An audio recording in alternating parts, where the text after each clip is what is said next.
Vamos fechar aqui nossa sequência e quero agora pela manhã falar com vocês, tratando mais na perspectiva da família do que só do casamento, do casal. E gostaria que você abrisse comigo em Gênesis, capítulo 28 de Gênesis. Nós vamos conversar sobre uma família aqui das Escrituras. Nós vamos pensar um pouco aqui sobre uma casa. Vamos fazer uma visita a uma família da Escritura Sagrada. E na visita nós podemos observar alguns erros, alguns problemas da família e podemos perceber como a presença de Deus, como a intervenção de Deus faz toda a diferença para resgatar a história de uma família, para tirar uma família de seus dramas, de seus erros, das consequências de suas falhas. Nós temos aqui no texto que vamos ler a formação dessa família. Gênesis capítulo 29, versículo 21 em diante. A história começa aí um pouco mais atrás de fato, né? A história de Jacó, que é um dos personagens mais importantes da Escritura. Ele tem seu nome mudado para Israel e é o pai das 12 tribos de Israel, através das quais Deus forma aquela nação e através da nação o Senhor nos dá o Messias. O texto diz assim: disse Jacó a Labão: dá-me minha mulher, pois já venceu o prazo para que me case com ela. Reuniu, pois, Labão todos os homens do lugar, deu um banquete. À noite conduziu Lia, sua filha, e a entregou a Jacó. E eles fizeram o quê? Coabitação continua. E aí os meninos virão. Para a serva de Lia, sua filha, deu Labão Zilpa, sua serva.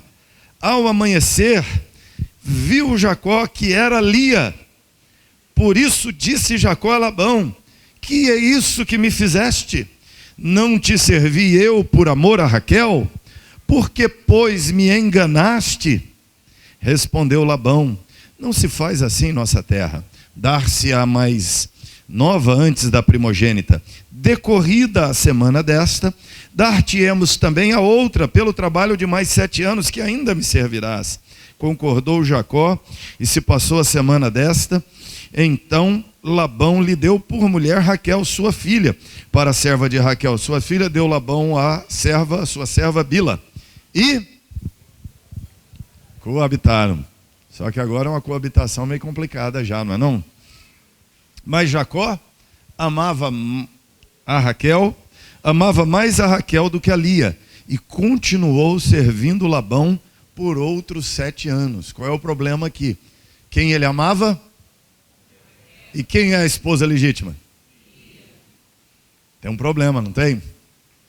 Vendo, pois, o Senhor que Lia era desprezada, fê-la fecunda, ao passo que Raquel era estéril. Concebeu, gravidou, pois Lia deu à luz um filho, a quem chamou Ruben, pois disse: o Senhor atendeu a minha aflição. Por isso agora me amará o meu marido. Concebeu outra vez, deu à luz a um filho e disse: soube o Senhor que eu era preterida, e me deu mais este. Chamou-lhe, pois, Simeão. Outra vez concebeu Lia, deu à luz um filho e disse: agora, desta vez, se unirá mais a mim o meu marido, porque lhe dei 3 filhos. Por isso lhe chamou Levi. De novo concebeu, deu à luz um filho, então disse: esta vez louvarei ao Senhor. E por isso lhe chamou Judá, e cessou de dar à luz. Vendo Raquel que não dava filhos a Jacó, teve ciúmes de sua irmã e disse a Jacó: dá-me filhos, senão eu morrerei. Então Jacó se irou contra Raquel e disse: acaso estou eu em lugar de Deus, que ao teu ventre impediu de frutificar? Respondeu ela: eis aqui Bila, minha serva, coabita. Complicou mais ainda a coabitação. Coabita com ela, para que dê à luz, e eu traga filhos ao meu colo por meio dela. E assim lhe deu a Bila, sua serva, por mulher, e Jacó a possuiu. Bila concebeu, deu à luz um filho a Jacó. Então disse Raquel: Deus me julgou, e também me ouviu a voz, e me deu um filho, portanto lhe chamou Dan. Concebeu outra vez Bila, serva de Raquel, deu à luz ao segundo filho a Jacó. E disse Raquel: com grandes lutas tenho competido com a minha irmã, e logrei prevalecer. Chamou-lhe, pois, Naphtali. Vendo Lia que ela mesma cessara de conceber, tomou também Zilpa, sua serva, deu a Jacó por mulher. Zilpa, serva de Lia, deu a Jacó um filho, e disse Lia: afortunada, e lhe chamou Gade. Depois, Zilpa, serva de Lia, deu o segundo filho a Jacó, e então disse Lia: é a minha felicidade, porque as filhas me terão por venturosa, e lhe chamou Razer. Foi Rúben nos dias da ceifa do trigo, achou mandrágoras no campo e trouxe-as a Lia, sua mãe. Então disse Raquel a Lia: dá-me as mandrágoras de teu filho. Respondeu ela: achas pouco me teres levado o marido? Tomarás também as mandrágoras de meu filho? Disse Raquel: se ele te possuirá essa noite, a troco das mandrágoras de teu filho. À tarde, vindo Jacó do campo, saiu-lhe ao encontro Lia e lhe disse: esta noite me possuirás, pois eu te aluguei pelas mandrágoras do meu filho. E Jacó naquela noite, valente guerreiro, coabitou com ela.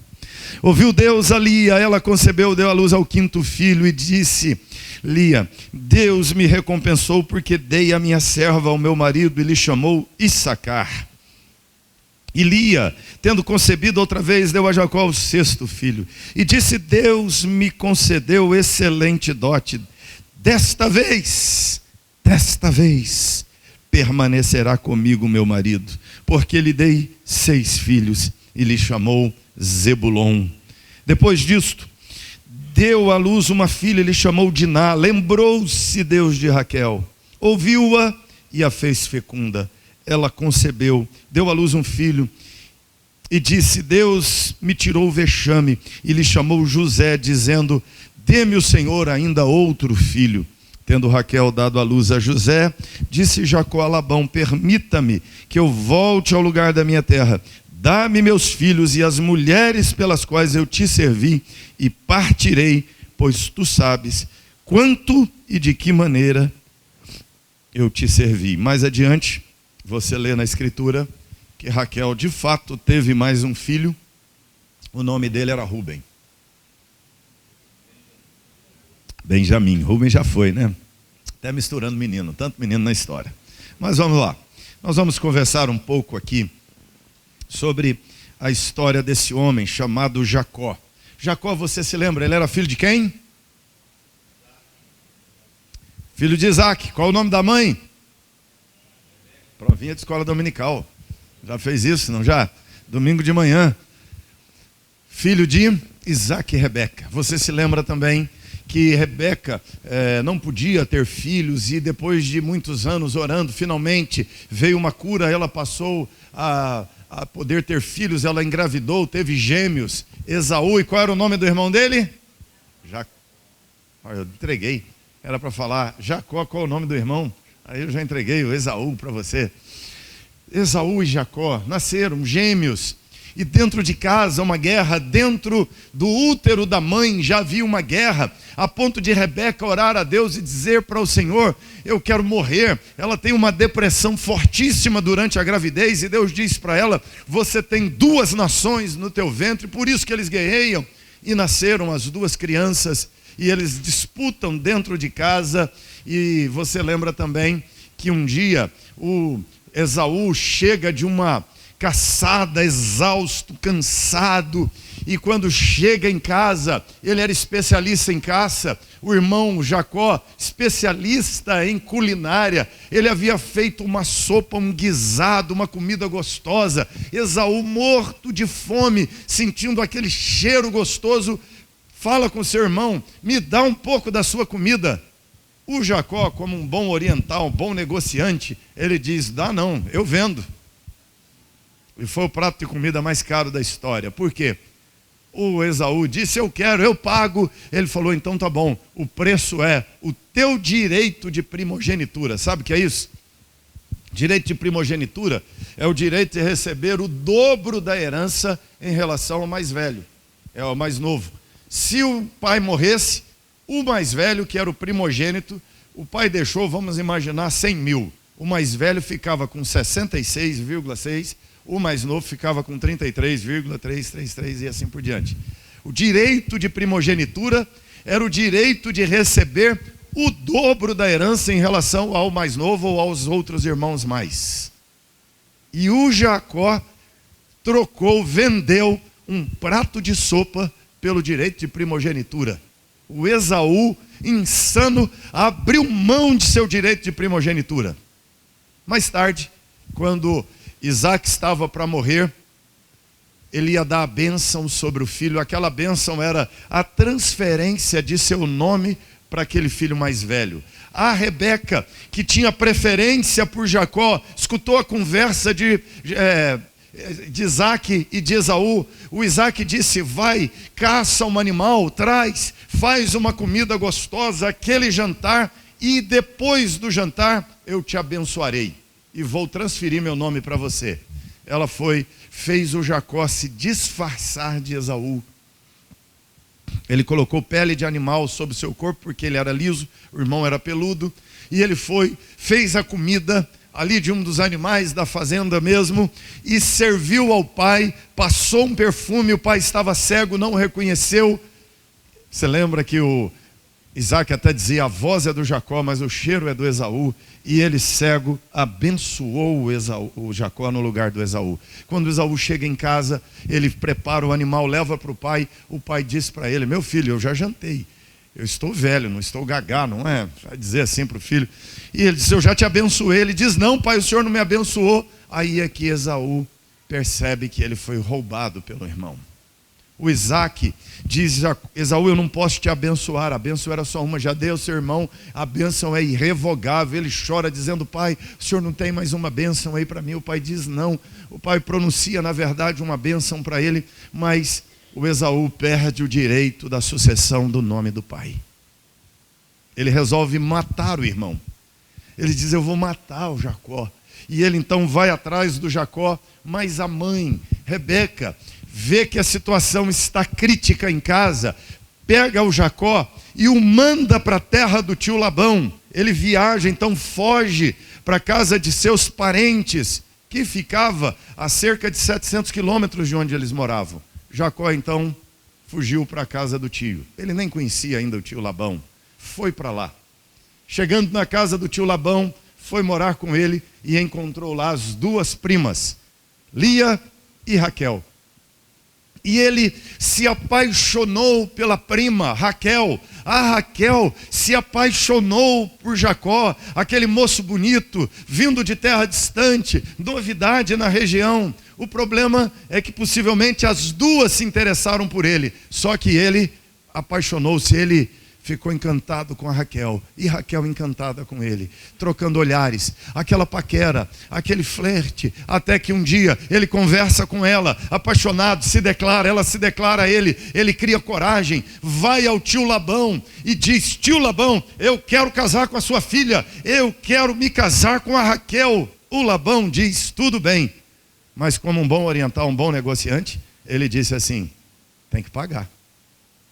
Era a cultura da época. Para casar com a moça tinha que pagar o dote. O Jacó era até rico, porque ele tinha direito à herança do pai, mas não tinha nada, porque fugiu da casa do pai. Então fizeram uma negociação interessante. Quando o sujeito vem pedir sua filha em casamento e ela só tem 15 anos de idade, a dica é essa, não é? O Labão falou com o Jacó assim: olha, então vamos fazer o seguinte, já que você não tem dinheiro, você trabalhará 7 anos para mim, daqui 7 anos nós voltamos a conversar. Não é um bom jeito de se livrar do cidadão? Só que o rapaz foi perseverante. Ele trabalhou 7 anos na fazenda do tio, cuidando daqueles bodes, cuidando daqueles animais, sol quente, trabalho duro. Quando ele estava desanimando, ele olhava para a moça, o olhinho brilhava, ele respirava fundo.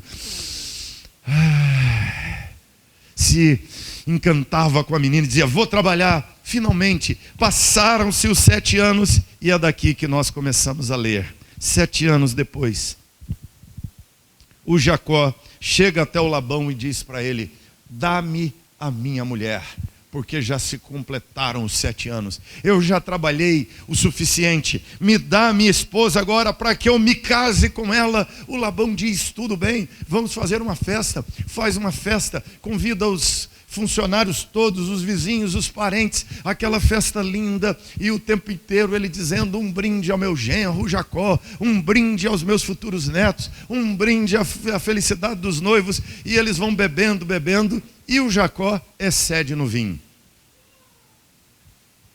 Depois da cerimônia do casamento, ele sai. Naquele tempo não havia uma entrada da noiva, mas havia uma saída dos noivos.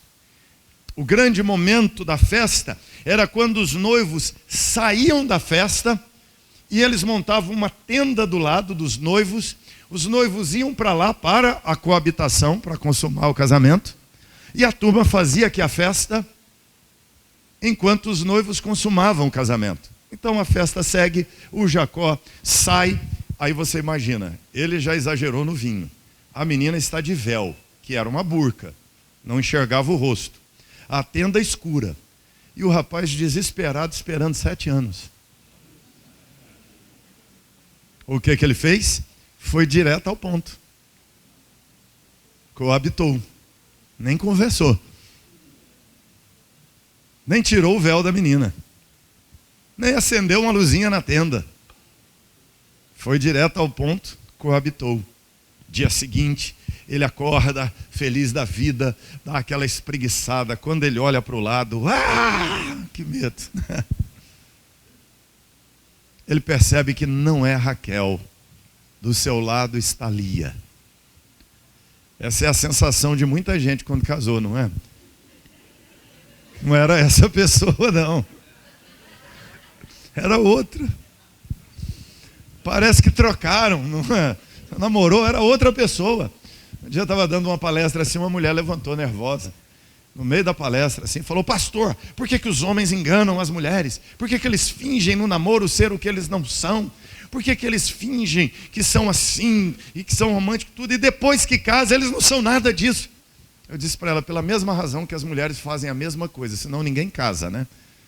Então, tem que ter uma surpresa para depois. Foi a surpresa de Jacó, não era Raquel, era Lia. Ele vai ao sogro reclamar: por que o senhor me fez isso? Por que o senhor me enganou? Eu trabalhei 7 anos para me casar com a Raquel, e o senhor coloca a Lia na cama comigo. O senhor me traiu, trapaceou. O Labão diz: não, meu filho. Eu imagino a cena assim, ele coloca a mão no ombro do rapaz e diz: não, meu filho, você que não leu as cláusulas minúsculas do rodapé do contrato. Já viu? Tem aquelas cláusulas grandes lá embaixo no rodapé. Um detalhe, lá em cima dizia assim: Jacó trabalhará 7 anos e se casará com Raquel. Lá no rodapé do contrato, depois de ter trabalhado 7 e casado com a Lia. Ele disse: olha, aqui não se casa a filha mais nova antes de casar a mais velha. Para casar a mais velha, tem que resolver o problema. Para casar a mais nova, tem que resolver o problema da mais velha. E aí o texto diz: agora você vai casar com a Raquel por mais 7 anos, que ainda me servirás. O cidadão achou que ia trabalhar 7, trabalhou 14 anos. Multiplica teu salário vezes 12, vezes 14. Isso é só para pagar a menina. Agora tem que montar a casa, tem que fazer o resto. O Labão disse a ele: você trabalhará mais 7 anos para mim. E ele vai, de fato, trabalhar 7 anos sem salário, 14 anos. E ele fica uma semana de lua de mel com Lia. Uma semana depois, ele casa também com Raquel. E agora ele está em casa com 2 esposas. Por ordem, por sequência, por respeito institucional, a esposa legítima é Lia, porque ele casou-se com ela, ele consumou o casamento com ela. Mas ele tem um problema, porque o coração dele está na cunhada, não na esposa. E ele casa com a cunhada também. E dentro de casa, ele amava a Raquel e desprezava a Lia. Só que Deus então fez a Lia fecunda, ao passo que a Raquel não era. Então, nós começamos aqui a enxergar alguns problemas dentro da casa do Labão, dentro da casa do Jacó. Primeiro, nasceu um menino chamado Rúben. Rúben significa eis o menino. E você vê que quando ele nasce, a Lia diz assim: Deus me abençoou, me deu um filho. E agora, eu dando um filho, homem ao meu marido, então ele vai tirar o desprezo de mim. E ela diz: o Senhor atendeu a minha aflição, meu marido vai me amar. Porque olha aqui o filho. Você percebe que a Lia quer ser amada por seu marido, dando um filho a ele. Ela acha que uma criança unirá seu marido a ela. Ela engravida pela segunda vez, nasce o segundo filho, que é Simeão. E ela diz: agora Deus soube que eu era preterida por meu marido, e Deus me ouviu a oração, Deus ouviu a minha súplica, e me deu mais esse menino.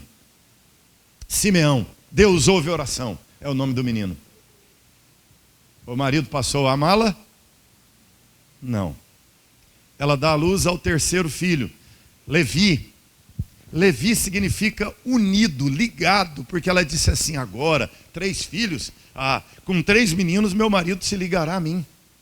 Mas o marido não se liga a ela. Nasce o quarto filho. O quarto filho, a Lia já está até meio pentecostal. Ela já está até profetizando agora. Ela diz assim: o nome do menino é Judá, que significa louvando. Porque ela diz: eu vou louvar ao Senhor pela vitória que o Senhor me dará, fazendo meu marido me amar. Você percebe que ela está até espiritual? Ela já está dizendo assim: o nome do menino é o nome profético. Eu vou louvar ao Senhor quando ele fizer o meu marido me amar. Aí, a Raquel, observando aquela coisa de que toda hora a mulher, a irmã, tinha um filho com o marido, ela percebendo que ela está perdendo aquela situação, a coisa está crítica, a irmã toda hora dá à luz a um filho, então ela tem uma ideia brilhante. Ela chega para o Jacó e diz: me dá filho, senão eu morro. O Jacó diz: eu não estou no lugar de Deus que fechou o teu ventre. Aí ela diz: não, então eu tenho aqui uma ideia. Olha a Bila, pega essa mulher, que era concubina, e ela disse assim: coabita com ela. O Jacó, quando olhou para aquela menina bonita, novinha, corpuda, aquela menina atraente, ele ficou frustrado, ficou nervoso com a Raquel, e disse assim: só para te agradar eu vou fazer isso, tá bom? Você imagina o tamanho da frustração do Jacó? Jacó foi para a cama com Bila. Bila engravidou, deu à luz a um menino que a Raquel chamou de Dan. E olha aqui um problema teológico sério. Por que o menino chamava Dan? Você notou no texto? Esse é o problema do ser humano, que no sofrimento ele começa a adaptar a teologia à sua realidade. Ele começa a enxergar e a construir uma teologia não à luz da revelação divina, não à luz da Escritura, não à luz da verdade revelada por Deus sobre si, mas à luz daquilo que é o sentimento humano. E ela, construindo uma teologia em cima do sentimento humano, ela disse assim: Deus me julgou e Deus me abençoou porque eu deixei a minha empregada ir para a cama com meu marido. Você consegue imaginar uma teologia dessa? Que a mulher diz assim: eu preciso ser abençoada por Deus. E no lugar de falar assim: farei um jejum, farei um voto, vou me consagrar mais na oração, ela diz: não, vou deixar meu marido ir para a cama com a empregada. Aí Deus vai me abençoar. Essa é a teologia de Raquel. Aí nasce mais um filho. Olha, o Jacó ficou tão frustrado que estava na cama de novo com a Bila. A Bila dá à luz a mais um filho chamado Naftali. O que significa Naftali? Lutando. Porque a Raquel diz assim: com grandes lutas tenho competido com a minha irmã. E ela diz: e logrei prevalecer. Ela está ganhando de 2-4 da irmã. E nem são dela os filhos, são da concubina. Mas ela diz que está ganhando. Ela diz, eu estou lutando com a minha irmã e ganhei. Ganhou o quê, gente? O que ela ganhou? É só dor de cabeça. Bom, se uma coisa está ruim, ela pode piorar, não pode? O que acontece? A Lia teve alguma complicação no parto do quarto filho, não podia mais ter filhos, e ela viu que a irmã já estava com 2 filhos, e a competição ficando acirrada, e ela viu que a irmã pegou a Bila e pôs na cama com Jacó para ter filhos através da concubina. Ela também tinha uma concubina chamada Zilpa, chega com aquela outra menina, também bonita, novinha, chega para o Jacó e diz, Jacó, já que eu não posso ter filhos mais com você, então vai para a cama com a Zilpa e tenha filhos para mim através dela. Agora Jacó ficou nervoso, agora o Jacó ficou bravo e disse, o que vocês estão pensando que eu sou, não é? Mas o que o homem não faz por amor à família? Sacrifício. Foi para a cama com a Zilpa. Zilpa engravidou, deu à luz a um filho. E quando o menino nasceu, a Lia toma o menino nos braços e diz, o nome desse menino é Gad, que quer dizer sorte. Ela disse assim, eu sou uma mulher muito sortuda, meu marido engravidou minha empregada, é muita sorte, não é? A realidade da vida distorcida, as pessoas enxergando a vida errado, a Lia fazendo a leitura equivocada dos fatos. O Jacó continua na cama com a Zilpa engravida, segundo filho, o nome do menino é Azer. Asher. Olha que cena triste, ela já tem 4 filhos dela. Nasce o filho da empregada. Ela pega o menino, levanta diante das pessoas e diz assim, esse menino é a minha felicidade. O que você acha que se passou no coração dos irmãos? De Rúben, de Simeão, quando ele vê a irmã, a mãe, com um bebê no colo dizendo, esse bebê é a minha felicidade. Coisa estranha, não é? Como o filho da empregada pode ser a felicidade dela? Mas, vamos lá. Acontece uma outra cena. O Rúben, um dia vai no campo, acha mandrágoras.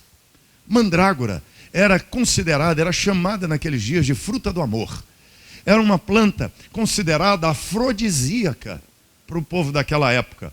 E que liberava a fertilidade feminina. Se a mulher comesse mandrágora, ela ficaria fértil, seria curada de esterilidade.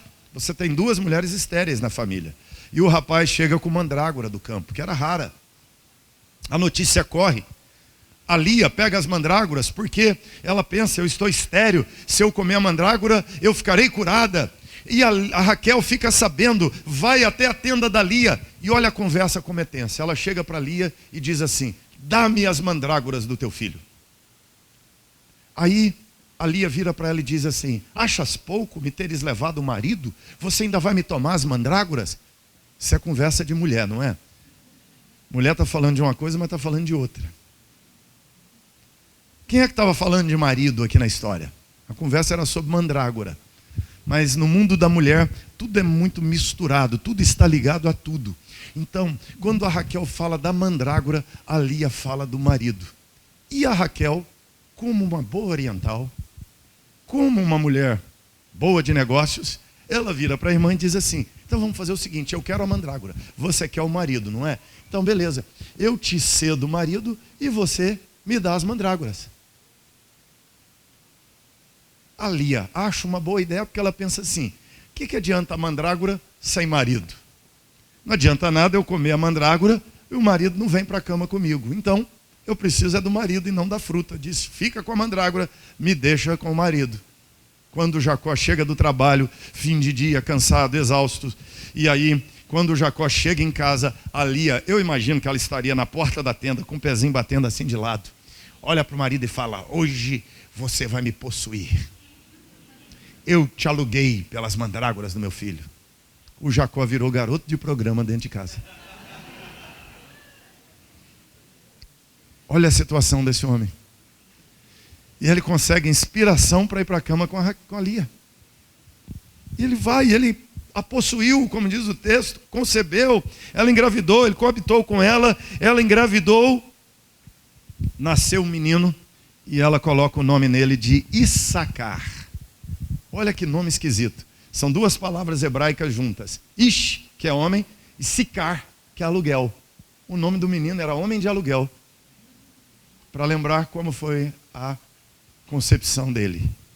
Aí depois, o Jacó tem mais um filho com Lia, ela foi curada.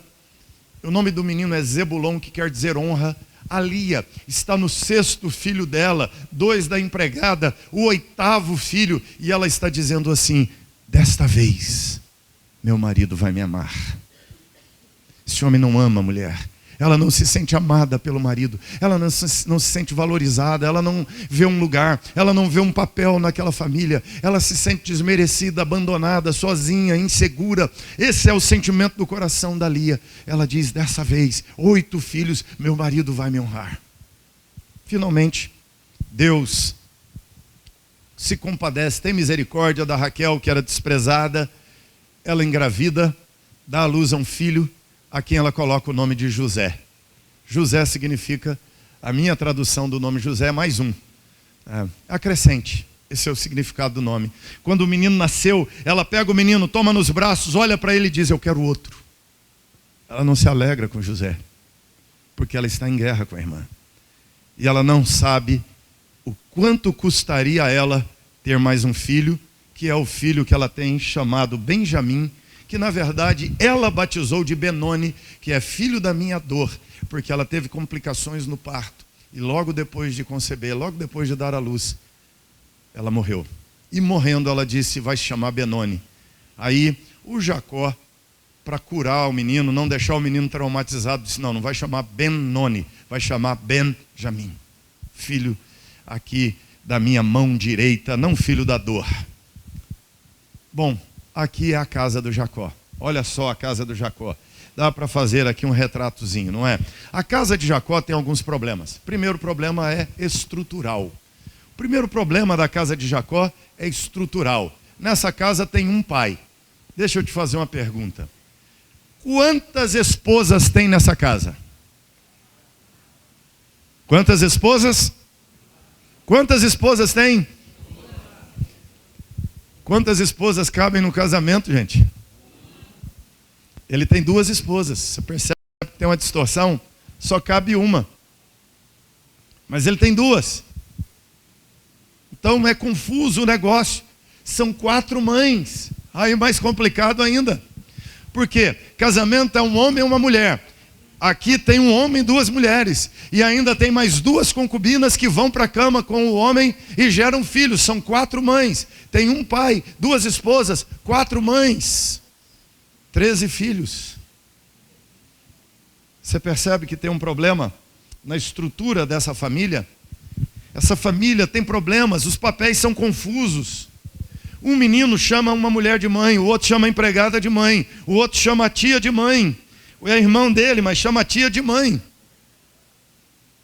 O outro menino é irmão dele, mas é filho da empregada da mãe dele. Esquisito, não é? O outro é irmão dele e filho da empregada da tia dele. Essa é a questão da família. É uma família confusa. É uma família mosaico. Essa é uma realidade cada vez mais crescente da nossa sociedade. Família mosaico. Quando eu estava lá em Belo Horizonte, um dia chegou uma mulher na igreja, um casal, no final do culto. Era um culto que quando terminava, as pessoas sempre iam lá à frente pedir oração. Ficava uma equipe na frente e o pessoal ia lá para pedir oração. E dava o motivo. Aí veio aquele casal com uma meninada, tinha uns 7 ou 8 meninos. É raro ver família desse tamanho hoje, não é? E aí a mulher falou assim: pastor, o senhor ora pela minha família? Eu falei: oro, pois não. E aí comecei a perguntar: qual que é o nome desse, que é esse e tal. Aí ela começou a apresentar, ela falou assim: esse aqui é o fulano, esse aqui é meu filho do meu primeiro casamento.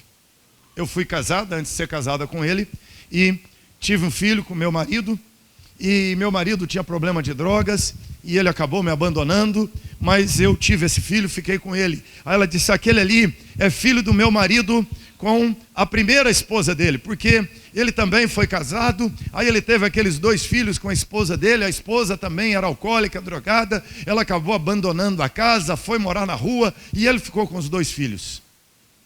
Aí ela disse, aquele ali é filho de um outro relacionamento que eu tive depois que terminei com meu marido, antes de conhecer meu esposo atual. Eu morei com outro homem, ele também tinha problemas morais seríssimos, e ele me abandonou, ele era um homem violento, ele espancava, ele me batia nos filhos. Quando ele me deixou, o filho não quis ir com ele, ficou comigo. E nem era filho dela. Aí ela apresentou, aquele ali é filho de um outro relacionamento que meu marido também teve, depois que terminou o casamento, antes de morar comigo, e aí tem aquela criança. E ela disse, aquele no colo é filho meu com ele. Eu não entendi aquela família direito até hoje, né? Tinha que ter tirado uma foto, feito uma lista, marcando quem é quem. Ela me fez uma pergunta interessante. Ela perguntou assim, pastor, tem lugar para essa família na igreja? Tem lugar para essa família na igreja, irmãos. É a consequência dos erros, das escolhas, consequência das decisões equivocadas da vida. Famílias mosaico, famílias misturadas. No Brasil hoje, apenas 53% das famílias são pai, mãe e filhos. Cada vez mais nós temos famílias misturadas, famílias em outros formatos. Mas mesmo nas famílias onde é pai, mãe e filhos, os papéis são confusos. O homem não exerce o papel de homem, a mulher não exerce o papel de mãe, o filho não exerce o papel de filho. Por vezes, quem manda, quem lidera, quem governa são os filhos. Você já ouviu falar do conceito de geração peito de frango? Geração peito de frango. É a geração das crianças, é a geração de 26, 24, 25 anos agora, e daí para baixo. É a geração peito de frango. Por quê? Um sociólogo escreveu um artigo interessante há uns anos atrás sobre isso. No passado, o melhor pedaço do frango era para o pai. Por quê? Porque o pai que trabalhava, trazia o sustento da casa. Então, a mãe guardava o melhor pedaço do frango para o pai. Porque se o pai adoecesse, ia faltar comida em casa. Então todo mundo cuidava bem do pai. Mas hoje, para quem que é o melhor pedaço do frango? É para o filho. Se o pai demorar a chegar, sobra pé, pescoço, essas coisas que sobram para ele, não é? Você percebe aqui uma confusão de papéis, uma mistura de funções nas casas. A casa do Jacó tem um problema estrutural. Muitas famílias estão com problemas estruturais. Tem um problema na estrutura da casa, nos papéis, nas funções familiares. Muitas casas têm um marido, mas ele não assume seu papel. Tem uma esposa, mas ela não assume. Tem filhos e é tudo confuso. Não há princípio de obediência, não há princípio de ordem. O problema, o sofrimento, os desajustes, as complicações de várias famílias, as dores de várias famílias começam porque elas não estão estruturadas conforme o modelo dado por Deus. E nós sofreremos consequências, dores, por causa disso. Problema estrutural é o que muitas famílias enfrentam. Se tem problema estrutural, começa a brotar problema relacional. As pessoas começam a ter problema de relacionamento porque a estrutura está errada, é confusa. Então na casa do Jacó tem competição. As duas irmãs estão competindo. Depois, mais tarde, os filhos de Jacó competem entre eles. O Jacó amava o José de uma forma diferenciada. E os irmãos de José odeiam o José, competem com ele a atenção do pai. Há uma disputa, há um ambiente de competição, há um ambiente de individualismo, cada um pensando em si. O José pensa nele, o Rúben pensa nele, a Raquel só pensa nela. A casa de Jacó tem problemas de individualismo. A casa de Jacó tem problema de rivalidade. O problema de rivalidade de Lia e Raquel parece que já vem de família. Jacó já vem de uma família com rivalidade entre ele e o irmão dele. Já tem toda uma herança de competição, já tem toda uma herança de disputa. A Bíblia diz que Raquel era formosa de porte, ao passo que Lia, a Bíblia diz, tinha olhos baços. Nenhum tradutor conseguiu traduzir direito a expressão olhos baços que está lá no hebraico. Alguns acham que ela tinha problemas nas pálpebras, alguns acham que ela tinha aquele problema de estrabismo nos olhos, alguns acham que na verdade o formato do texto quer dizer que ela tinha um olho que produzia constante secreção. Aí o susto de Jacó foi bem grande quando acordou do lado dela, né? Mas o fato é que não sabemos. Eu acho que é só um eufemismo do texto, só uma amaciada do texto para dizer assim: Raquel era bonita para o Jacó, Lia para Jacó era feia. A Lia não era tão bonita quanto Raquel, e as pessoas passavam e olhavam e diziam: que menina linda! Mas ninguém elogiava a Lia. Ninguém elogiava a Lia. Eu vi uma cena assim, de duas menininhas, e uma pessoa chegou e foi elogiando uma delas. Foi elogiando: que menina linda, que vestido maravilhoso. A irmãzinha do lado. De repente a irmãzinha do lado falou assim: olha eu aqui. Talvez a Lia tenha crescido com isso a vida inteira, dizendo assim: olha eu aqui, olha eu aqui. Tem rivalidade dentro dessa casa, tem relacionamentos que não se alimentam. Ela está dizendo: desta vez, é agora, meu marido vai me amar, vai me aceitar. Há um sentimento de rejeição, os relacionamentos não bastam, não preenchem, não satisfazem, não cumprem o objetivo. Há um sentimento de abandono, de rejeição. Há problemas relacionais. O egocentrismo domina a casa de Jacó. Há tanta rivalidade que os irmãos de José resolveram um dia vendê-lo. E o venderam como escravos. Ou o venderam como escravo para os ismaelitas. Aí fala a verdade. Tem gente que só não vendeu o cônjuge porque não achou quem compra, né? Se tivesse achado, falava: leva. Individualismo, egoísmo. Mas se tem problema relacional começa a gerar problema emocional. Começa a gerar traumas, a ciúme, ódio, rejeição, indiferença, amargura, infelicidade. Essa é uma casa desestabilizada, é uma casa doente. Há amargura, tem ódio. A Bíblia diz que os irmãos de José o odiavam. Um dia no café da manhã, o José acorda: gente, tive um sonho maravilhoso. Eu sonhei que tinha 11 feixes de trigo, e cada um dos feixes, dos 11 feixes de trigo, se inclinavam diante do meu feixe de trigo. Não é lindo o sonho? Outro dia ele diz: tive um outro sonho maravilhoso. Os irmãos falavam, né? E já vem problema. Ele diz: eu sonhei com o sol, a lua. Aí todo mundo diz: olha, o sonho está bonito agora, né? Aí ele diz: e 11 estrelas, tudo girando à minha volta. Não é lindo o sonho?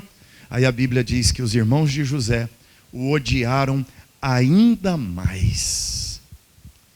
É uma casa onde as pessoas se odeiam em lugar de se amar. É uma casa de palavras pesadas, de palavras duras, de acusações, de condenações, de cobranças, de ataques. É uma casa de desprezo. É uma casa onde o irmão olha para o outro como alguém que toma seu lugar, onde a mulher olha para a outra como alguém que tomou o seu lugar. É um lugar, uma casa complicada, onde o marido não é visto como alguém que ama de fato as pessoas. Essa é a realidade da casa do Jacó. Problemas emocionais. Mas a casa de Jacó tem um quarto problema: problema cultural. Olha o problema da cultura. Primeiro problema: a tradição da filha mais velha. Quem é que diz que não pode casar a mais nova antes da mais velha? Quem é que diz isso? Nós nem sabemos direito se essa tradição era verdade na região de Labão. Existiam alguns povos antigos que de fato têm essa tradição. A filha mais velha tem que casar primeiro. O Labão se prendeu a esta tradição e, em nome da tradição cultural, em nome do que diz a cultura, ele colocou a filha mais velha na cama com um homem que não a amava. Isso é a tradição, isso é a cultura. A cultura do concubinato. Por que que quando Raquel casou, levou uma concubina? Lia casou, levou uma outra concubina. A tradição que dizia isso. A cultura é que determinava isso. É claro, a mulher não tinha lavadora, passadora, aspirador de pó, então ela levava se tivesse condições financeiras, levava uma espécie de escrava que ia trabalhar para ela, cuidar da casa, ajudar a mulher com as tarefas conjugais. E, com o tempo, a palavra concubina passou a significar até aquela que deitava com. Ou seja, se a esposa permitisse, a concubina tinha uma tarefa de ajudá-la nos afazeres domésticos e até na satisfação sexual do marido. Quando a mulher estava muito cansada, indisposta, com aquela dor de cabeça, ela dizia para a concubina: vai lá você, resolve o problema dele. O concubinato virou isso. Era só uma ajudante. Isso era a tradição. A tradição da poligamia. Por que que Labão disse assim: não, você trabalha há 7 anos e casa com as duas? Porque a tradição cultural dizia que um homem podia casar com mais de uma mulher. Lembra do Lameque? Lameque inaugurou a bigamia. Mas o modelo de Deus, e aí sempre tem um homem perguntando: por que que no Velho Testamento o homem podia casar com mais de uma mulher e hoje não pode? Ou seja, o cidadão quer perguntar assim: por que que o Jacó podia ou não? Na verdade, no Velho Testamento não podia. A lei dizia: não tomarás com a tua mulher outra. Também você vai notar no Éden, Deus não cria 2 Evas, ou seja, é um homem e uma mulher. Esse é o ideal, unir-se-á o homem à sua mulher, se tornarão os 2 uma só carne. A poligamia é da cultura, não é da Bíblia. A Bíblia descreve a poligamia, a Bíblia não ensina, não defende, não permite. Poligamia é permissão da cultura, porque alguns povos, por causa da guerra, os homens quase sempre morrem antes das mulheres, não é? E naquele contexto ainda, na defesa das terras, nas caçadas, no trabalho no campo que era perigoso, e ainda nas guerras morriam muitos homens. Então era muito comum que os povos tinham seus homens dizimados e sobravam muitas mulheres, e por isso uma mulher, 3, 4 mulheres se juntavam com um único homem para refazer o povo. E daí veio o hábito da poligamia. Isso é da cultura. A cultura, irmãos, a cultura influencia a família. As permissões da cultura podem corromper a família. As permissões da cultura, as permissões no campo da sexualidade, as permissões na lida com dinheiro, as permissões, as ideologias da cultura, aquilo que a cultura diz, a cultura do divórcio, a cultura do adultério, a cultura do homossexualismo, a cultura do liberalismo, a cultura do relativismo, tudo isso vem corrompendo a vida familiar, trazendo dores, trazendo danos, fazendo estragos nos casamentos, como aconteceu na casa de Jacó. Jacó permitiu que a cultura definisse o modelo da família. E a família foi destruída por isso. E por último, problema moral. Olha o que você tem na casa de Jacó: trapaças, roubo, traição, mentira, adultério. Na casa do Jacó, a mãe trapaceou contra o pai. O Labão trapaceou com Jacó. Quando eles foram embora da casa de Labão, Raquel roubou os ídolos do pai. O Labão trapaceou contra Jacó no salário. Jacó com Labão no seu salário. Você tem traição. Um dia, Jacó foi para o quarto da Bila. Quando bateu a porta, não tinha porta, era tenda. Ele entrou na tenda. Ele pegou o Rúben na cama com Bila. A Diná foi estuprada pelo Siquemita, pelo príncipe de Siquém. Ele se arrependeu, pediu a menina em casamento para reparar o dano. Levi e Simeão fizeram um acordo com Siquém, que iam permitir que a irmã deles se casasse com ele, mas a condição era que todos os homens de Siquém se circuncidassem. Se circuncidaram. No 3º dia, eles estavam com fortíssimas dores nas virilhas. E eles entraram na cidade de Siquém, mataram todos os homens de Siquém. Uma chacina. Você percebe o desequilíbrio da casa de Jacó?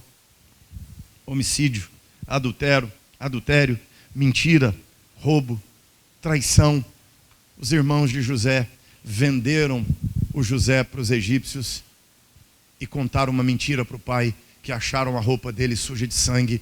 E durante 17 anos, Jacó achou que seu filho José estava morto, até reencontrá-lo no Egito. Para concluirmos então, irmãos, o que essa história nos ensina? A solução de Deus para essas realidades. A esperança para a família está em Deus. A esperança em Deus. A esperança. Jacó faz tudo errado, Jacó erra, o Labão erra, a Raquel erra, a Lia erra, eles cometem falhas, mas a esperança está em Deus. Deus havia feito uma promessa lá atrás, de que abençoaria a descendência de Abraão. Deus disse a Abraão: eu abençoarei a tua descendência. E Deus, o Deus que fez a promessa, o Deus que empenhou sua palavra, é a esperança para essa família. Deus é a referência para resgatar a história dessa família. Deus que fez a promessa, o Deus que é a esperança, é o Deus da graça. E a graça maravilhosa do Senhor é que resgatou essa família. O Salmo 46 diz uma coisa extraordinária. Salmo 46 diz assim: o Senhor dos exércitos está conosco. O Deus de Jacó é o nosso refúgio. O Deus de Jacó. Você não acha maravilhoso isso? Quando a Bíblia diz o Deus de Jacó. Se fosse o Deus de Elias, que foi tão santo, que foi arrebatado, se fosse o Deus de Enoque, você entenderia mais facilmente. Mas a Bíblia diz o Deus de Jacó. E eu dou glórias a Deus porque é o Deus de Jacó. Porque sendo Deus de Jacó, se Deus se permitiu ser Deus de Jacó, então Ele pode ser meu Deus, Ele pode ser seu Deus, Ele pode ser o Deus da minha casa, Ele pode ser o Deus da minha família, porque Ele se permitiu ser o Deus da casa de Jacó. E esse Deus da casa de Jacó, por sua promessa, por sua fidelidade, Deus tratou, Deus curou, Deus consertou a casa de Jacó. Jacó parou de ir para a cama com as concubinas. A Raquel acabou morrendo no parto. E o livro de Gênesis termina dizendo que Jacó morreu avançado em anos. Foi sepultado no campo de Macpela, onde havia sido sepultado Abraão e Sara, Isaque e Rebeca, Jacó e Lia. Finalmente, Lia foi honrada. Finalmente, Lia foi amada e respeitada por seu marido. Os irmãos venderam José para o Egito, foram parar no Egito para comprar alimentos, foram reconhecidos por José. José não foi reconhecido por eles, e aí tem todo aquele vai e vem, ele prende os irmãos, até que finalmente toda a família vem para o Egito. O Jacó, depois de alguns anos, morre. Os irmãos de José vão ao palácio e eles dizem para José assim: José, nosso pai, antes de morrer, ele ordenou que você nos perdoasse, que você não nos matasse, não vingasse de nós o que fizemos contra você. Um dia eu estava dando aula para as crianças sobre isso, e eu falei, nessa hora dessa cena, né? Falei assim: se você estivesse no lugar de José, quando seus irmãos apareceram lá no Egito, o que você faria com eles? Um menininho sentado bem na frente fez assim. Mas o que José fez, gente? A Bíblia diz que José correu, abraçou seus irmãos, beijou os irmãos, e disse para eles: não foram vocês que me mandaram para cá, foi Deus para a preservação da vida. O bem que vocês intentaram contra mim, Deus converteu. O mal que vocês intentaram contra mim, Deus converteu em bênção. Aí Deus resgatou essa família. E essa família se torna a família do Messias. A família de Jesus, o Salvador.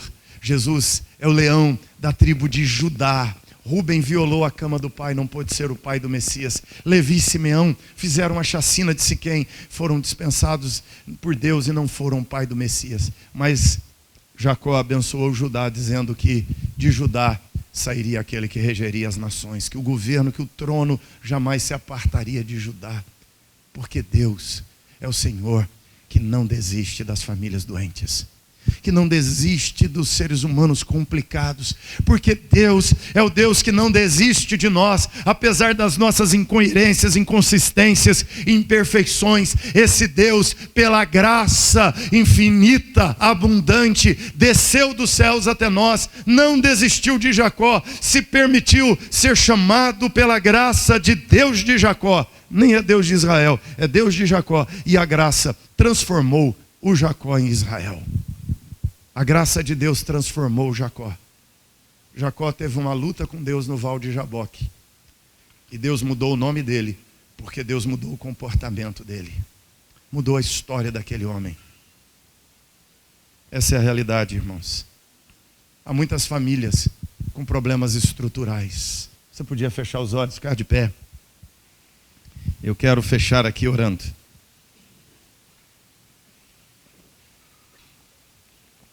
Talvez na tua casa tenha problema estrutural.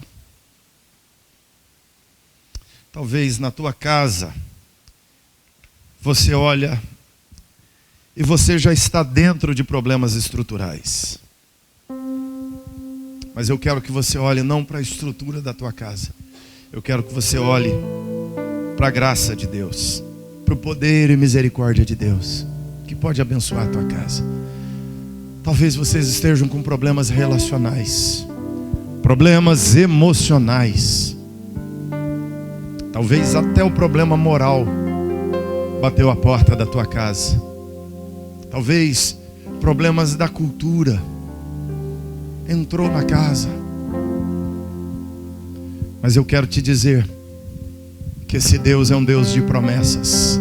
Ele prometeu que abençoaria famílias. Ele prometeu que abençoaria casas. Um dia você foi ao altar, invocou a bênção de Deus. Ele disse que ligaria no céu, que foi ligado na terra. Ele abençoou o seu casamento, não desista dele. Ele abençoou teus filhos, não desista deles. Ele é um Deus que cada promessa que fez haverá de cumprir. É um Deus da esperança para a família. É um Deus poderoso. Ele transformou esse Jacó perdido, desorientado, esse Jacó passivo, esse Jacó inconsequente. O Senhor transformou Jacó em Israel, príncipe de Deus, campeão de Deus. Deus transformou Jacó num patriarca. Deus formou uma nação através de Jacó. Deus mandou através de Israel a salvação. Então não há limites para aquilo que Deus pode fazer a partir da minha e da sua família. Mesmo nas debilidades delas, o Senhor é poderoso para consertar. O Senhor é poderoso para restaurar. O Senhor é poderoso para de forma soberana, sobrenatural, conduzir a história das famílias. Ele continua transformando água em vinho, gente. Ele continua transformando água em vinho. Se acabou a alegria, se acabou o amor, se acabou a esperança, Deus é poderoso, mesmo assim, para ainda tirar forças da fraqueza, reverter as situações complicadas, escrever uma nova história linda, fechar a sua história de uma maneira extraordinária. Ele é o Deus de Jacó. Ele é o meu Deus. Ele é o seu Deus. Ele é o Deus dos Silvas, dos Oliveiras.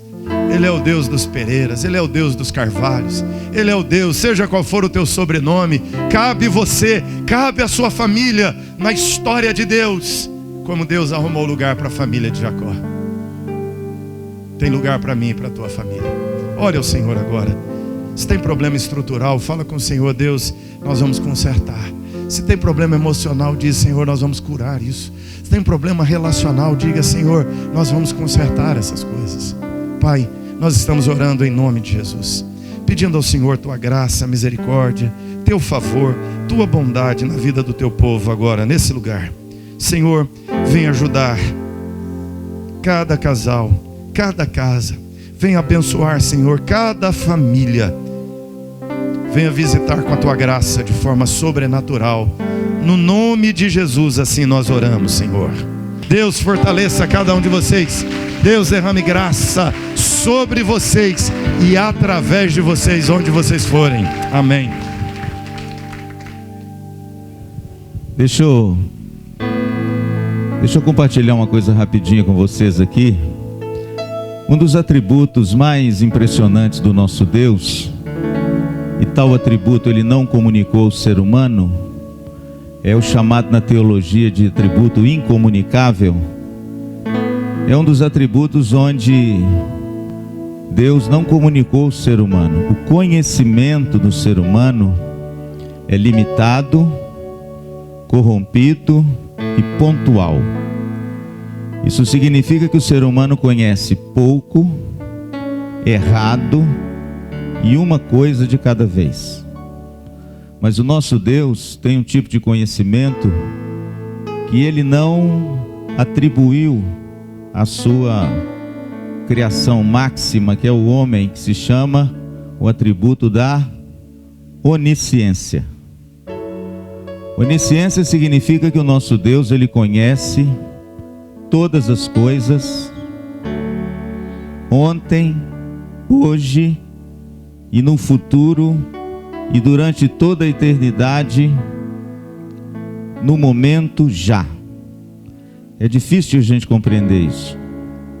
O nosso Deus, Ele não conhece de forma compartimentalizada. Ele conhece tudo, de todos, em todos os tempos, de eternidade a eternidade. Ele sabe tudo, Ele conhece tudo, Ele vê tudo. A onisciência de Deus não deixa nada fora da sua criação que Deus não conheça de forma plena, perfeita, íntegra e eterna. Deus conhece tudo naquilo que os teólogos chamam de eternamente já. Ou seja, agora que eu estou falando, Deus conhece todas as coisas de todos os homens que pisaram nessa terra e ainda vão pisar até o dia que Jesus voltar. Por isso que o apóstolo Paulo em Romanos diz que tal conhecimento é grande demais para nós. Dentro dessa doutrina da onisciência de Deus, tem fatos na Bíblia que nos surpreendem grandemente. E um deles são as perguntas que Deus faz ao homem ao longo da história. E aí pode dar um nó na nossa cabeça, por quê? Pastor, se Deus é onisciente, se Ele sabe tudo, se Ele conhece tudo, se Deus sabe da palavra que ainda não saiu da nossa boca e que irá sair, a Bíblia diz que Deus já conhece também, por que Deus faz perguntas para o homem? Se Ele já sabe a resposta. Se Ele é um Deus onisciente. Quero dar uns exemplos rápidos para vocês, para a gente fechar o nosso encontro depois com algumas palavras. O nosso querido Amauri falou sobre Gênesis, sobre a queda, sobre Adão, sobre a natureza perfeita e criação perfeita, que foi maculada, que foi corrompida, que foi machucada, que foi quebrada pelo pecado. A Bíblia diz que antes da queda, na viração do dia, talvez seja por isso que 6 horas da tarde dá uma nostalgia no coração da gente, né? Talvez na cidade grande você não tenha nostalgia das 6 horas, mas se você for para o campo, se você for para a roça, como o mombineiro gosta de chamar, você vai ver que 18 horas, 6 horas da tarde na roça, é um negócio diferente. Dá um troço no coração da gente, uma saudade de uma coisa que a gente não sabe o que é. Pastor, que saudade é essa que ao final do dia e ao adentrar da noite dá? É a saudade de Deus vir na viração do dia se encontrar com o homem todos os dias. E isso foi quebrado pela queda. O Deus que vinha se encontrar com o homem, para que o homem tivesse uma vida com Deus, foi quebrada. E depois do primeiro pecado, Deus veio da mesma forma se encontrar com o homem. Só que aí o prenúncio da tragédia já estava escrito. Quando Deus chega para se encontrar com o homem, para que o homem pudesse continuar tendo uma vida com Deus, o que aconteceu? Deus não encontrou o homem. Ele não estava lá. Pastor, ele não estava lá porque Deus o abandonou? Não. Deus continuou vindo na viração do dia para se encontrar com o homem. Mas ele agora não queria mais uma vida com Deus. Ele queria uma vida independente de Deus. Mas o nosso Deus é um Deus surpreendente. E Ele faz a primeira pergunta estranha da história. Quando Ele chega no jardim e não encontra o seu companheiro, Ele faz a seguinte pergunta: Adão, onde estás? Onde estás? Aí eu pergunto, será que Deus não sabia onde Adão estava? Por que Deus fez essa pergunta ao homem? Adão, onde estás? Ele fez essa pergunta ao homem porque Deus esperava uma resposta do homem que ele não obteve. Pastor, qual a resposta que Deus esperava do homem? Senhor, eu fui fraco, eu não ouvi a tua voz, eu não obedeci numa única coisa que o Senhor pediu para mim. Eu fui omisso com respeito à minha esposa. Eu não cuidei dos ouvidos da minha esposa. E ela deu ouvidos à serpente, mas não ouviu mais a tua voz. Senhor, me perdoa, porque eu estava do lado dela. E eu poderia ter impedido ela ceder aos apelos do diabo. Mas eu não fiz isso, Senhor. Eu sou fraco. Eu sou um miserável. Senhor, me perdoa. Restaura o meu casamento e a minha vida. Foi isso que Adão disse? Não. O que Adão fez? Acusou a mulher. Se justificou do erro. Não deu a resposta que Deus queria que ele desse. Aí veio Caim e Abel. O nosso querido Amauri falou sobre eles. O texto diz que Abel agradava ao Senhor porque o seu caráter era um caráter de adorador.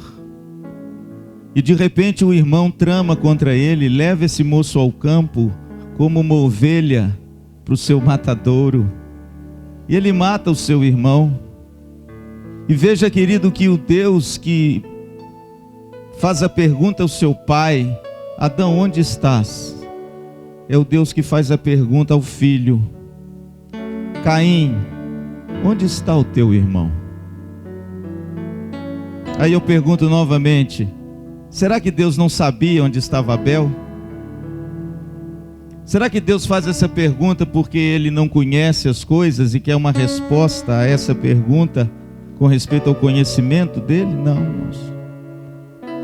Quando Deus faz a pergunta, Caim, onde está o teu irmão? A natureza da resposta de Adão deveria ser a mesma natureza da resposta de Caim para com Deus. Senhor, eu fui fraco, orgulhoso, eu sou um homem muito vaidoso, e que eu fiquei com inveja do meu irmão, porque ele ofereceu algo que agradou o Senhor, mas eu não. Então um sentimento de ira, de vingança, de morte, tomou conta do meu coração e eu cedi ao pecado. Senhor, me perdoa. Eu não quero viver uma vida longe do Senhor. Eu quero viver com o Senhor. Agora eu faço uma pergunta a vocês. Foi isso que ele respondeu? Aliás, a resposta de Caim foi uma resposta que mostra o caráter desse rapaz. Um homem vil, um homem mesquinho, um homem orgulhoso. Ele diz: por acaso eu sou tutor do meu irmão? E o pior que ele era. Mas quando a gente vê ao longo da história bíblica, a gente vê que parece que essas perguntas de Deus ao homem são recorrentes. Você quer ver? Todos nós conhecemos a história, o reverendo Amaury citou ele aqui. Elias, o campeão de Deus, aquele que de repente colocou o dedo na ferida de uma nação idólatra, imoral, porque a liderança da nação estava corrompida pela idolatria de uma mulher que se chamava Jezabel. Elias é o grande campeão de Israel. Elias é aquele homem que enfrenta tudo e a todos. Elias é aquele que ajunta no Monte Carmelo 450 profetas de Baal. E a Bíblia diz que ele, então, desafiando esses profetas, ele os mata. E ele restaura o culto de Israel quando ele ajunta as pedras e o fogo do céu desce, a oração de Elias, e o povo diz: só o Senhor é Deus, só o Senhor é Deus. Mas a história de Elias tem um momento difícil. Elias está cansado, Elias está pressionado, e Elias vai para o fundo de uma caverna. E nessa caverna, ele olha para Deus e diz: Senhor, tira a minha vida, eu não quero mais viver. Eu estou só, todos querem me matar, eu não tenho ninguém mais por mim, eu não sou melhor do que os meus pais, tudo que eu fiz eu acho que foi em vão. Quer saber, Senhor? Tira a minha vida, porque eu não sou melhor do que meus pais e do que ninguém. Deus chega perto de Elias e faz a Elias uma pergunta, está vendo? Como Deus se relaciona com o homem com perguntas. Deus então se aproxima de Elias, um Elias emocionalmente perturbado, derrotado fisicamente, e faz uma pergunta a Elias: Elias, que fazes aqui? E olha que ele pergunta isso 2 vezes. Em outras palavras, Elias, aqui não é o seu lugar. Você não está só. O seu lugar não é pedir para si a morte. O seu lugar é você restaurar a sua vida comigo. Tanto é verdade que depois que ele faz essa pergunta e Elias lamenta numa lamúria sem fim, Deus então dá a Elias mais 3 incumbências. Por quê? Para mostrar para ele que ainda tinha vida com Deus para Elias. Existia ainda algo que ele deveria fazer. Mas eu quero concluir com uma pergunta que para mim ela reflete a pergunta de Adão, mas em Jesus. Veja que Deus sempre foi ao encalço do homem. Deus sempre fez uma pergunta: para quê, pastor? Para trazer o homem de volta. Deus sempre, irmãos, veio em busca desse homem, em todas as circunstâncias ruins que esse homem se enveredou, para trazer esse homem de volta, para ele perceber que sem a vida com Deus, a vida não vale a pena ser vivida. E eu quero concluir com uma das perguntas mais famosas da história, e uma das perguntas mais significativas da Bíblia, que saiu dos lábios de Jesus. Pedro andou com o Senhor 3 anos e meio, viu coisas maravilhosas, experimentou coisas portentosas, fez coisas inusitadas. Lembra? Pedro tira o pé do barco e caminha sobre as águas em minha direção. Pedro foi. Pedro, irmãos, diferente dos discípulos, experimentou milagres extraordinários na vida dele. Mas Pedro, irmãos, de forma vil, covarde, mesquinha, de forma tão maldosa, perguntado por serviçais no pátio da casa de Caifás: pessoas que não poderiam fazer nada contra ele, ao perguntarem-lhe: tu és também um dentre eles, pois tu estavas com ele. A Bíblia diz que diante de uma fogueira, alta noite, Pedro nega Jesus. Mas ele nega de forma vil, ele blasfema, ele diz que jamais conheceu esse homem. E na negação de Pedro, a profecia de Jesus se cumpre, e a Bíblia diz que o galo canta. O texto diz que Pedro sai de cena e ele é tomado de uma angústia de alma e de uma tristeza muito profunda. E o texto diz que ele saiu dali e chorou amargamente. Não sou digno mais do meu Senhor. Eu o neguei quando ele mais precisou de mim. E o Evangelho de João, irmãos, faz um contraste esplendoroso, porque enquanto Pedro nega a Jesus no pátio de Caifás, dentro da casa de Caifás, diante das autoridades, Jesus faz a boa confissão de quem ele é. Jesus fez a confissão de quem ele é por amor a Pedro, mas Pedro negou Jesus. E aí, querido, a gente pensa o seguinte: está tudo acabado para Pedro, né? Assim como não estava acabado para Adão, assim como não estava acabado para Caim, assim como não estava acabado para Elias, não estava acabado a história para Pedro. Por quê? Porque Jesus vem de novo com a mesma forma de resgatar o ser humano para ele ter uma vida com Deus, através de uma pergunta.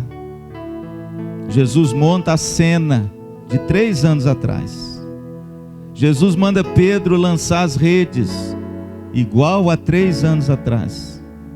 Os peixes aparecem em profusão, igual a 3 anos atrás.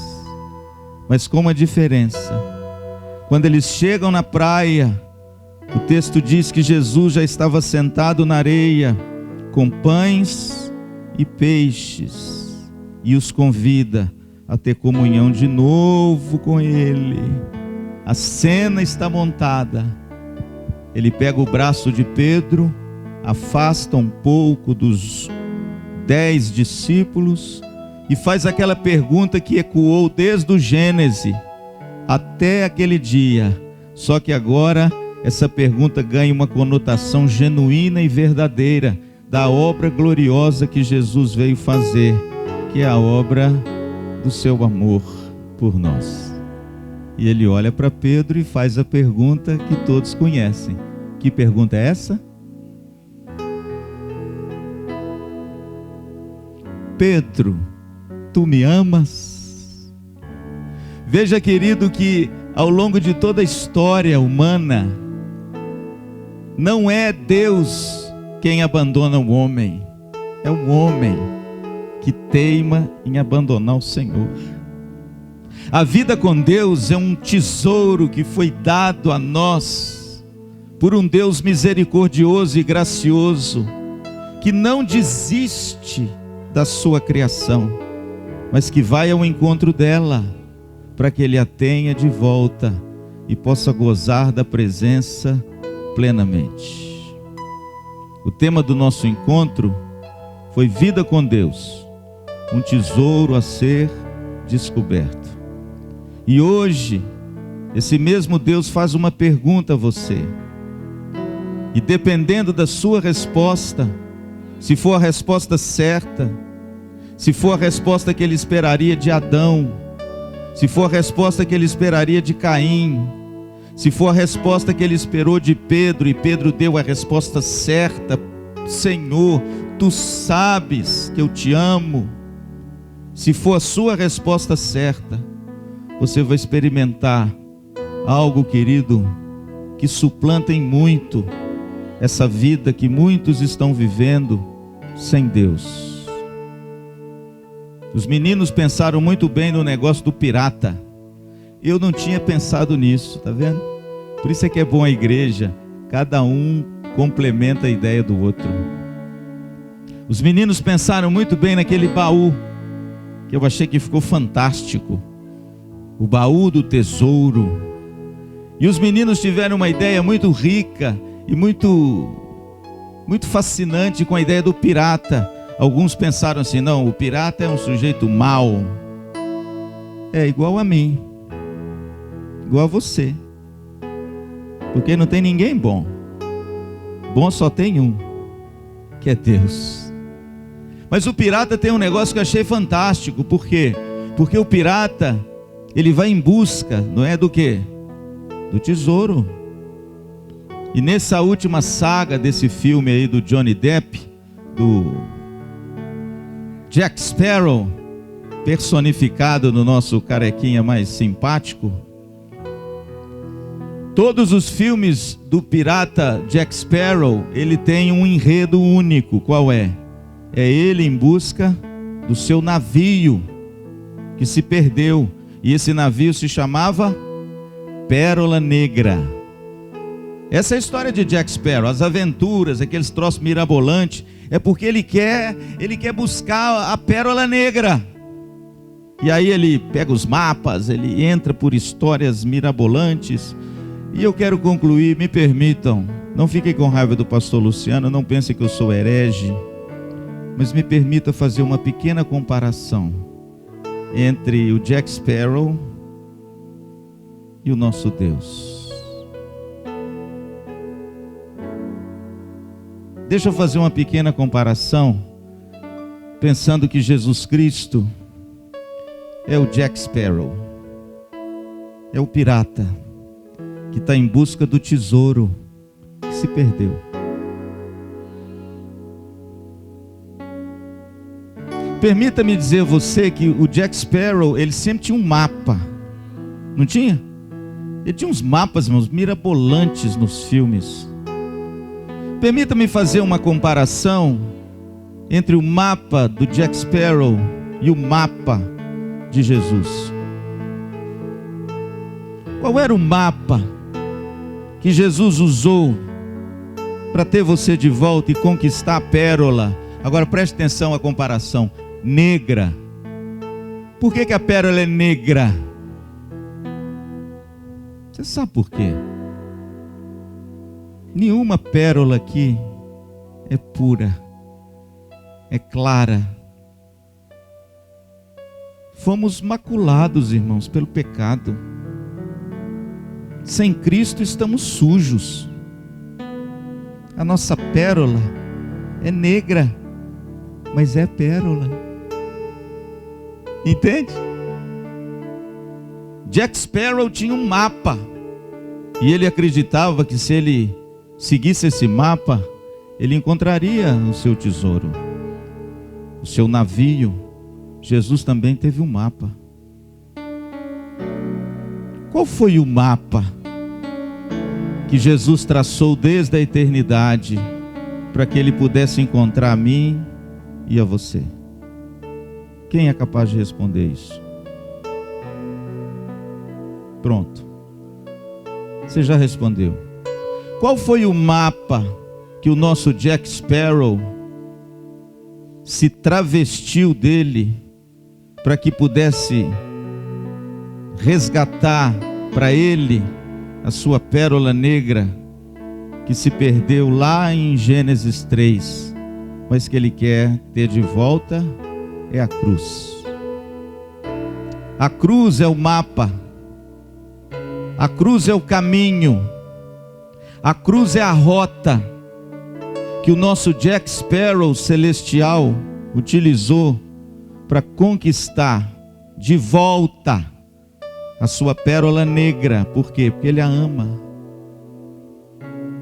Ela é dele. E ele não vai permitir que ninguém fique com essa pérola ou com o navio dele. Portanto, querido, se você hoje ou até agora não reconheceu esse Deus maravilhoso que veio ao seu encontro e que morreu numa cruz por amor de você, para ter você de volta e oferecer a você uma vida com Deus, que é o maior tesouro que o ser humano pode ter nessa terra. Você hoje vai poder fazer isso. Você hoje pode reconhecer, através de uma resposta certa, que de repente essa vida pode estar à sua disposição. Essa graça pode alcançar você, e de pérola negra você pode se tornar uma pérola branca, lavada e remida no sangue do Cordeiro. Agora preste atenção na conclusão. Os filmes do Jack Sparrow, ele nunca encontra o navio. Todo filme acaba com algo que dá a ideia de um outro filme, porque ele não consegue encontrar a pérola negra. Mas Jesus encontrou você. Jesus encontrou a mim. E nesse acampamento ele pode encontrar você também. Amém, queridos? Que Deus abençoe muito vocês. Que você não perca a oportunidade de sair daqui com o maior tesouro que o ser humano pode ter na vida. É a vida com Deus, mediante a fé naquele que é a pérola de maior valor, que é o próprio Jesus Cristo. Amém? Vamos ficar em pé um minutinho. Senhor nosso Deus, pedimos que a Tua palavra, Senhor, possa tocar o coração daqueles que ainda não afirmaram essa fé em Ti. E que nessa manhã e esses dias possam ser dias de salvação. Dias onde possamos ser achados do Senhor. Dias onde nós possamos dar a resposta certa às perguntas que o Senhor nos fez. Para que o Senhor nos tenha de volta, para que o Senhor nos restaure e nos resgate da condição em que nós nos encontramos. Que o Senhor ache corações aqui nessa manhã abertos, dispostos a responder em fé o apelo e o senhorio de Jesus Cristo, para que possamos ter comunhão e vida com o Senhor em abundância. Abençoa, Senhor, os casamentos, mas acima de tudo, abençoe o coração de cada um, para que seja um terreno fértil, para que a Tua palavra produza fruto, e para que Jesus Cristo encontre os seus, e os seus respondam a esse chamado glorioso, para pertencermos novamente ao Senhor. Muito obrigado, Senhor, por tudo. Oramos com muita gratidão porque fomos encontrados. O Senhor nos encontrou e o Senhor nos resgatou para si mesmo. Nós oramos em nome de Jesus. Amém. Vamos dar uma salva de palmas, irmãos, para aquele que venceu.